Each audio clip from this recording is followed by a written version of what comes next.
के लिए, क्योंकि जितना वचन आपके अंदर होगा आपकी हेल्प करेगा। और जब शैतान आप पे अटैक करता है, आपको अविश्वास के साथ, क्वेश्चंस के साथ, शरीर की अभिलाषाओं के साथ, उस समय वो वचन होगा जो आपको सुरक्षित रखेगा, बचा के रखेगा, और परमेश्वर से आप वो लेने पाएंगे, क्योंकि परमेश्वर पाप से नफरत करता है लेकिन आपसे प्यार करता है। आमीन। तो आप पाप ना करें, इसलिए वचन आपके अंदर होना जरूरी है। आमीन। उस वचन को सुनेंगे अपनी स्क्रीन के ऊपर। सबसे पहले अब्राहम की उस वचन को, उत्पत्ति के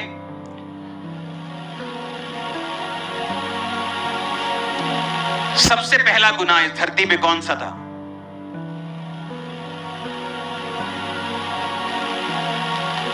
इस पूरी दुनिया में सबसे पहला गुनाह क्या था? हाँ, नहीं आना आज्ञाकारी तो उसका तो एक नाम हो गया ना। सबसे बड़ा गुनाह क्या था? सबसे पहला गुनाह क्या था इस पूरी दुनिया में? हाँ, आदम और हवा से पहले ये शुरू हुआ था। शैतान का घमंड और उसका विद्रोह, ये दुनिया का पहला अपराध था। आप जानते हैं, लोग पूछते सबसे बड़ा गुनाह क्या है?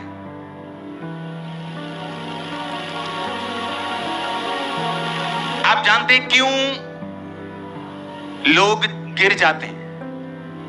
वचन की अज्ञानता के कारण। वचन कहता है कि मेरे ज्ञान की कमी होने से या ना होने से मेरी प्रजा नाश हुई। शैतान की वजह से नहीं। शैतान भी किस चीज को यूज करता है आपके खिलाफ? आपके ज्ञान की कमी को। दो इंसिडेंट है बाइबल में जिसमें मैं आपको प्रूफ कर दूंगा कि ये वाला पाप परमेश्वर बहुत सीरियसली लेता है और इसके ऊपर जजमेंट भेजता है और न्याय करता है। पहला पढ़ेंगे उत्पत्ति में अब्राहम की स्टोरी। अब्राहम की पत्नी सारे के कोई संतान नहीं थी, उसके हाजिरा नाम की एक नौकर थी। अब्राहम से सारे ने कहा, देख यहोवा ने मेरी कोख को बंद कर रखा है, इसलिए मैं तुझसे विनती करती हूं कि तू मेरी दासी के पास जा, संभव है कि मेरा घर उसके द्वारा बस जाए। सारे की बात अब्राहम ने मानी। इसलिए जब अब्राहम को कनान देश में रहते 10 वर्ष बीत चुके थे, उसकी पत्नी सारे ने अपनी मिस्री दासी हाजिरा को लेकर अपने पति अब्राहम को दिया कि वह उसकी पत्नी हो। उसकी दूसरी शादी हो रही है अब्राहम। वह हाजिरा के पास गया, वो गर्भवती हुई। जब उसने जाना कि वो गर्भवती है, वह अपनी स्वामिनी को तुच्छ दृष्टि से देखने लगी। हाँ, अब इसको बाद में पढ़ते उत्पत्ति 30 को। हमने अब्राहम की स्टोरी जानते हैं कि अब्राहम के कोई संतान नहीं हुई सारे से, तो उसने कहा दूसरी पत्नी कर ले। पुराने टाइम में 1 से 2 से 3 से भी अधिक पत्नियां होती थी। अब नहीं है रूल। ये मत सोचना कि तुम जाओगे और दूसरी, तीसरी, चौथी। कैंसल सारे प्लान शैतान के। आमीन। तो पुराने टाइम में लोगों की 1 से अधिक पत्नियां होती थी, धरती खाली थी, परमेश्वर की प्लान था उसको भरने का। तो बाइबल कहती है जैसे ही अब्राहम की दूसरी पत्नी पेट से हुई, वो सारा को तुच्छ दृष्टि से देखने लगी। उसको तुच्छ समझने लगी, उसको छोटा समझने लगी। आगे क्या हुआ? सारा उसको दुख देने लगी। वो भाग गई। जब भाग गई तो यहोवा ने कहा, कहां से आई है तू? उसको आवाज आई प्रभु की। उसने कहा, मैं अपने स्वामी के घर से भाग आई। तो परमेश्वर ने कहा, तेरे पेट में जो बच्चा है मैं उसको ब्लेस करूंगा, उसमें से प्रधान पैदा होंगे। जा अपनी स्वामिनी के पास वापिस और उसके वश में बनी रह। वापिस चली गई। बच्चा हुआ इस्माइल, बेटा हो गया। बेटा बड़ा हो गया। उसके बाद परमेश्वर ने अब्राहम और सारा की भी सुधि ली और सारा को भी परमेश्वर ने बेटा दिया, इसहाक। जब इसहाक का दूध छुड़ाया गया तो ये इजराइलियों में पुराने टाइम में ये परंपरा थी कि दूध छुड़ाने का टाइम 9 साल, 8 साल तक भी, 7 साल तक भी बच्चे दूध मां का पीते थे। 3 साल तक कम से कम पीते थे। जब तक उनके दूध वाले दांत नहीं आते थे, बच्चे मां का दूध पीते थे। अब जब इमेजिन करते 3 साल, चलो मान लो हम उम्र लगाते हैं कि इसहाक की उम्र 3 साल की थी जब दूध छुड़ाया गया और पार्टी की गई। उस पार्टी में सारे शामिल हुए और जो मिस्री हाजिरा का बेटा था इस्माइल, बाइबल कहती है वो इसहाक के साथ ठट्ठा मजाक और शैतानी हंसी कर रहा, मजाक कर रहा था उसके साथ, गलत रीति से, यानी उसको मारने की रीति से या उसको नुकसान पहुंचाने की रीति से।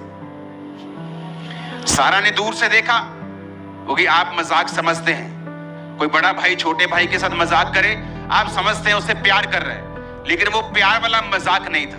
आप मेरी बात समझ रहे कि नहीं? वो ठट्ठा, वो ताने, वो कुछ ऐसा मजाक था जो सारा को मतलब समझ आ गया कि ये बंदा, ये बच्चा, ये मेरे बच्चे के लिए, इसहाक के लिए अच्छी इंटेंशंस नहीं रखता। तो सारा ने पता क्या कहा अब्राहम को कि इस नौकरानी को और तेरे बेटे को अभी घर से निकाल। अब्राहम को बात बुरी लगी, उसे लगा कि ये शारीरिक है ये सारा। लेकिन जब अब्राहम परमेश्वर की हुजूरी में गया तो परमेश्वर ने कहा अब्राहम, जो कुछ सारा कहती है उसे मान, और उसे उस बेटे को और उसकी नौकरानी हाजिरा को घर से निकालना पड़ा। समझ आ गई इतनी बात? अब वो अलग हो गए, अब्राहम सारा अलग हो गए। अब हम फिर देखते हैं उत्पत्ति 30 की इस आयत को।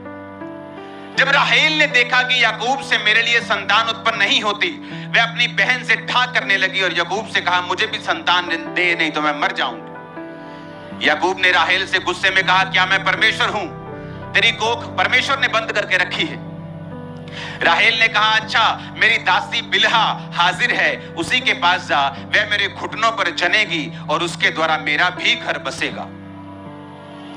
तब उसने अपनी दासी बिल्हा को दिया कि वह उसकी पत्नी हो जाए और याकूब उसके पास गया और बिल्हा पेट से हुई, याकूब से उसके एक पुत्र उत्पन्न हुआ। और राहेल ने कहा परमेश्वर ने मेरा न्याय चुकाया और मेरी सुनकर मुझे एक पुत्र दिया और उसका नाम उसने दान रखा। ये भी उसकी नौकरानी थी और उसने पत्नी होने के लिए दिया ताकि मेरे घर में एक बेटा पैदा हो, ताकि मेरी भी थोड़ी इज्जत रह जाए। याकूब के 12 बच्चे थे। कितने थे? 6 पैदा हुए उसकी पहली पत्नी से, लिया से, जो अप्रिय हुई, जिससे वो कम प्यार करता था, और परमेश्वर ने बैलेंस करने के लिए उसको 6 बेटे दिए। यहूदा भी उसी का बेटा जिसमें से यीशु मसीह निकले, लेवी भी उसी का बेटा जो सेवा करते थे, तो उसमें से 6 बेटे निकले। 6 बच्चे परमेश्वर ने लिया को दिए। राहेल की भी गर्भ को खोला, 2 उसे दिए, 2 राहेल की नौकरानी को दिए और 2 लिया की दासी को दिए, जो दोनों बाद में उसकी पत्नियां बन गई और 2-2 बच्चे उनके हुए।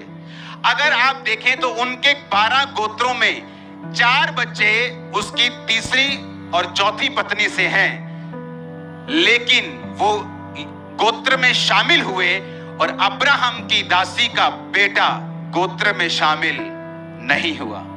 रीजन, विद्रोह।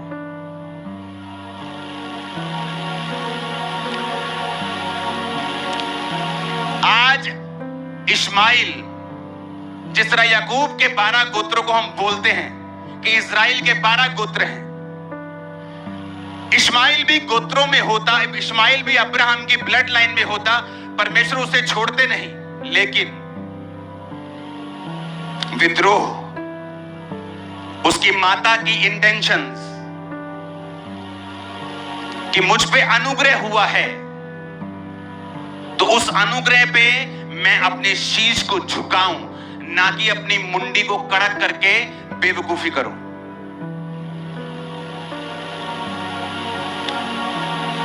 पुराने नियम में जितनी घटनाएं होती उन्हें शारीरिक रीति से मत लो, वो आत्मिक रीति से सिखाने के लिए हुई।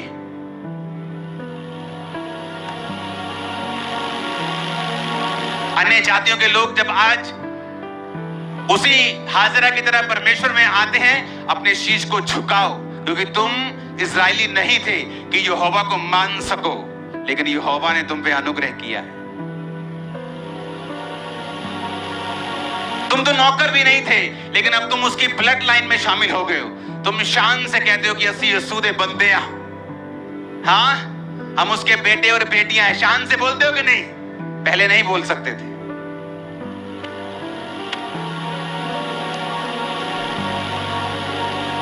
विद्रोह किया, सारा की नौकरानी ने विद्रोह करके उस घर से निकाली गई, क्योंकि वो हम्बल नहीं थी, नम्र नहीं थी। शैतान जब लोगों को नाश करने के लिए उठता है, वो उन्हीं लोगों का विरोध आपके जरिए करता है जिससे आपको बरकत मिली है। और जब आप एक ऐसे व्यक्ति को विरोध करते हुए देखें जिसने उस व्यक्ति से उल्टा बरकत पाई हो, आप मेरी बात को समझ लेना कि उसके पीछे प्योर 100% शैतान खड़ा है। डेयरी के बाहर लिखा था ना 100% देसी क्यों। आप मेरी बात याद कर लेना कि उस बंदे के पीछे 100% शुद्ध शैतान खड़ा है।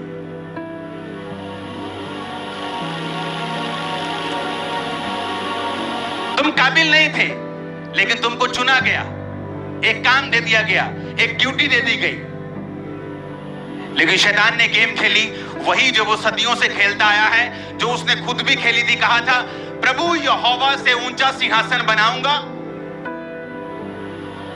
और मैं आराधना नहीं करूंगा तो कौन करेगा? आज जब तुम लोग आराधना करते हो, तुम्हारे बंधन टूटते हैं। पता है क्यों? परमेश्वर दिखाता है शैतान को, देख तू नहीं करेगा, ये लाखों करेंगे, ये करोड़ों करेंगे। इसलिए जब आप आराधना करते हैं, शैतान के बंधन टूटते हैं।